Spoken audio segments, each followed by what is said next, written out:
Jim rubbed his eyes, then blinked rapidly because he thought he was seeing things.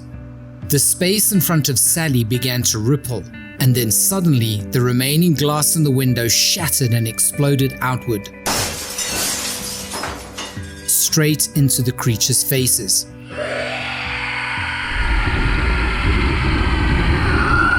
They howled and shrieked and hissed and growled. But at least they retreated, and what Jim saw next made the ground tilt beneath his feet, as though an invisible hand was painting the air before Sally. Glowing purple circles and lines began to appear until they formed two distinct shapes that looked very familiar because he'd seen them often enough in the farmers' fields around Hallow Grove. Resembling crop circles, they were very intricate and quite beautiful, and they hissed and crackled with energy. Similar symbols also started appearing on the walls inside the storage room, and when he looked at the floor and ceiling, they were covered in the glowing symbols too. But what was even weirder for Jim was that he knew exactly what Sally was doing and what the symbols, no, what the sigils meant.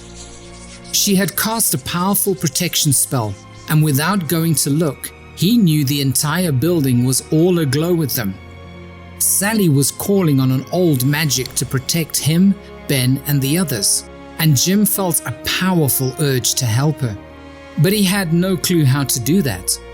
However, there was something stirring to life inside him that was awakening knowledge he never knew he possessed, and as soon as he tried to make sense of it, it was though a door was flung open inside his mind and the force of it drove him to his knees.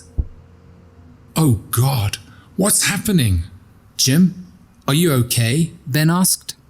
The young deputy side-eyed his boss while keeping most of his attention on the retreating Bagadons. Of course, he knew what they were because his mother was an ancient one like Sally, which made him half Kawatha. His mother and his human father had raised him with plenty of love and patience, until they'd both taught him about his unique heritage since he was old enough to understand it. They had also encouraged his career as a deputy by telling him, "You'll be working with Jim and Sally every day, the two most important and powerful people in Hallow Grove." Throughout his young life, his mother had told him that he'd been born into a dangerous time, but because Hallow Grove was under the protection of the Kawatha, he would always be safe. He could never understand why the Shashas allowed the Bagadons to live among the humans they so despised, but his people could not refuse their kind the right to move around freely upon the earth, and neither could one tribe tell another that their ways were wrong. Ben knew exactly what was happening to Jim. He was awakening to his ancient ancestry and his humanity was struggling to make sense of it. It appeared as though the Bagadons had indeed broken their sacred promise to wait for the Kawatha to approach the humans and find a way for them to peacefully coexist with all the forest tribes across the earth. Hallow Grove had been chosen as the starting point for these vital negotiations, and the time for that was supposed to be at winter solstice, a few months from now. But for some unknown reason, the Bagadons had lost patience. Sally was right. Their Gantu was arrogant, but Ben wasn't all that surprised. He was one of hundreds of Kawatha in town who had been tasked with watching the changelings and other Bagadons disguised as humans to make sure they didn't do anything they shouldn't. He had always been surprised that the protection spells didn't make it uncomfortable for them to remain human and live in the town indefinitely. But Sally had once told him that if they didn't return to the forest as soon as they changed back into their true form, then they would eventually go insane with bloodlust. Unfortunately, it now looked like they had. Hundreds of humans were already dead, and the behavior of the Bagadon who'd spoken to Sally confirmed that they were not thinking clearly. This made them a lot more dangerous now. Jim shook his head, trying to stop the deafening buzzing in his head and the ringing in his ears. He was shaking and couldn't seem to control it. Sally! Sally! Ben called to the Kawatha Queen. The Ain is in trouble. I'm nearly done. Keep an eye on him, boy. Ben knelt beside Jim. You're okay, Sheriff. Just breathe. That's it. He put his hand on the barrel of Jim's shotgun. You can relax now. Sally has everything under control. Jim heard Ben as if from a great distance, and as though holding up the shotgun had been holding him up. And as soon as he lowered it, he sat down hard on his rump with a grunt. His vision had gone blurry, and he ran a hand over his sweaty face and rubbed his burning eyes in an attempt to clear it. Sally released the flow of magic and nodded in satisfaction. The spell would hold for a few hours, and now that the sigils had been activated around the building, nothing could get inside. And just as well, because it looked like Jim was starting to remember.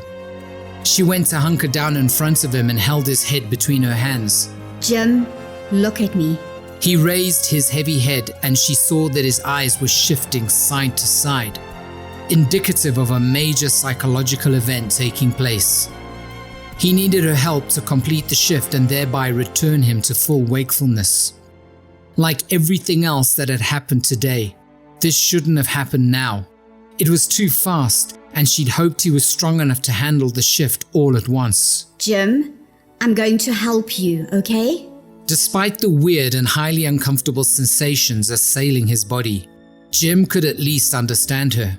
How are you going to help? I don't know what's happening.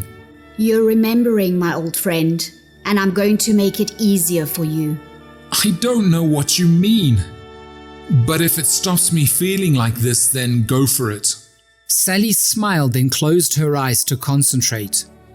Drawing on her infinite magic with the ease of countless millennia, she began the awakening chant she had been preparing for Jim for such a time as this. He was needed now, and she was excited to have her guardian back after such a long absence. Ben withdrew to give them space and watched in awe as they were both cocooned by a soft lilac light. At first, it looked like nothing was happening, but then Sally began to speak in the Kawatha's tongue, and Ben's body hummed. It was always glorious to see magic at work.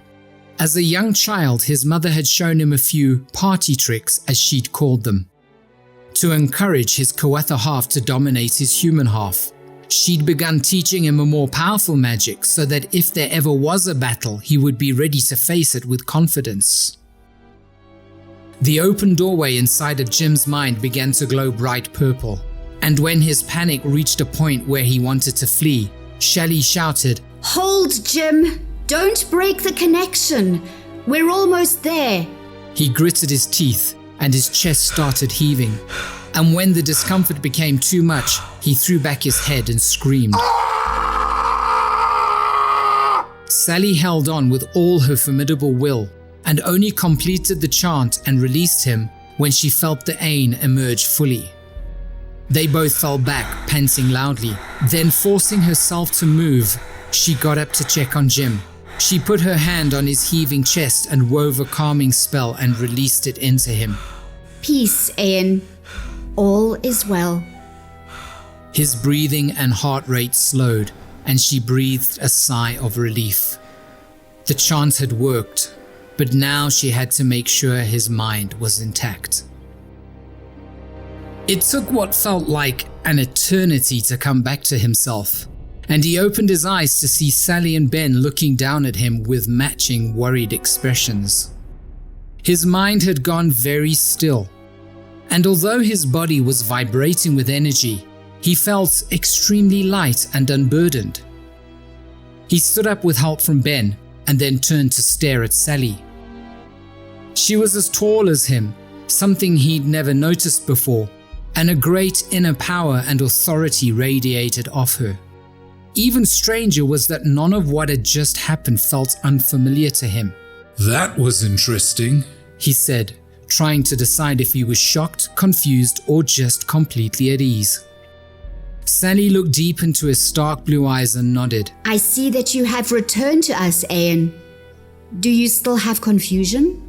Jim did a mental check of his entire being while keeping his gaze firmly on Sally. No, I feel great actually. She smiled and patted his cheek. Good, because we have work to do and the child needs you. Yes? I need to hear you tell me who I am. Jim didn't know why that was important, but he somehow knew that if he heard Sally say it, it would make it more real. I still feel like myself, but not... The remnants of your humanity are slipping away, Jim. Sally took his face between her hands and held him fast with her intense gaze. You are the guardian of the Kuatha, the one who walked the earth as a man and waited for the call of the Shashas when there was a need again. And now there is a need. The child will be a bridge between our kind and humans. But some of our kind seek to remove her because they do not want peace with the humans. They only want violence and war. It is your duty to keep her from harm until the rites can be performed after nightfall. The Bagadons have forced our hand, and now we have run out of time to find a peaceful solution. You are the only one who has the power and strength to protect the child, Jim, and bring her to the Kuatha deep inside Shabak. And while you carry out your duty, the memories of your existence since the emergence of our kind will gradually return to you. The human in Jim was reeling, but the ancient, immortal being was excited and eager to fulfill his new task. He had been waiting to return to the old land for many generations after being reborn again and again for thousands of years until he was needed again by the Kuatha, the tribe who had brought him into existence when only the Ancient Ones ruled the earth. Thank you, Shashas, he said with a bow of his head. It has been too long. Sally placed her forehead against his. I have missed you too, Ian. Welcome home.